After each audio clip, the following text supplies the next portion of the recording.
गुरुबीजाणु जनन में क्या होता है? गुरुबीजाणु मात्र कोशिका से अर्धसूत्री विभाजन द्वारा गुरुबीजाणुओं के बनने की क्रिया को गुरुबीजाणु जनन कहा जाता है।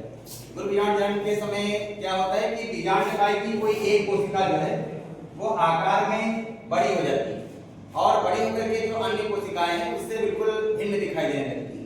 तो जो आपकी ये आकार में बड़ी होकर के अन्य कोशिकाओं से भिन्न दिखाई दे रही है, इस कोशिका को हम लोग प्राथमिक आर्की स्पोरल कोशिका कहते हैं। हमने कहा बीजांडकाय की कोई एक कोशिका आकार में बड़ी होकर के अन्य सभी कोशिकाओं से भिन्न दिखाई देने लगती है।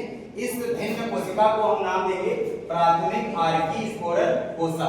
अब ये जो प्राथमिक आर्की स्पोरल कोशिका है ये विभाजित होती है। ये आपकी जो है बाहर की तरफ जो कोशिका निर्मित करती है उसे हम लोग जो है भित्तीय कोशिका कहेंगे। इसे हम लोग जो है भित्तीय कोशिका कहेंगे।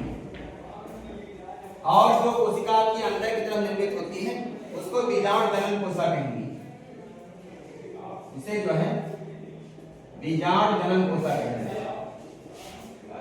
जो ये भित्तीय कोशिका है, इस भित्तीय कोशिका का संबंध जो होता है वो भित्ति निर्माण से होता है और ये विभाजित होकर के 5 स्तर बनाती है। ये कोशिका जो है विभाजित होकर के 5 स्तर बनाती है, जिसमें जो सबसे अंदर वाला स्तर होता है उस अंदर वाले स्तर को हम टेपिटम कहते हैं। अंदर वाले स्तर को हम टेपिटम कहते हैं। ये सबसे महत्वपूर्ण स्तर होता है क्योंकि ये बीजाणुओं को जो है पोषण प्रदान करता है। लेकिन जो बीजाणु जनन कोशिका है ये विभाजित नहीं होती और ये गुरुबीजाणु मात्र कोशिका की भांति कार्य करने लगती है। हमने कहा बीजाणु जनन कोशिका जो है ये आपकी गुरुबीजाणु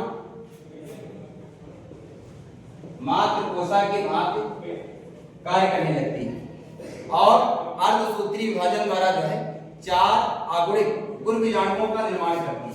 हमने कहा ये कोशिका विभाजित होकर के 4 आगुणिक गुरुबीजाणुओं का जो है निर्माण करती है, जिसमें से ये जो आपके 3 गुरुबीजाणु हैं, 3 जो आपके गुरुबीजाणु हैं ये आपके नष्ट हो जाते हैं और एक जो आपका ये सक्रिय गुरुबीजाणु है, हमने कहा 3 जो आपके होंगे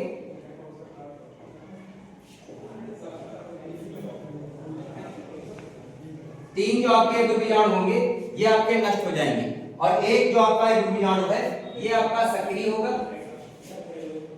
ये आपका सक्रिय होगा और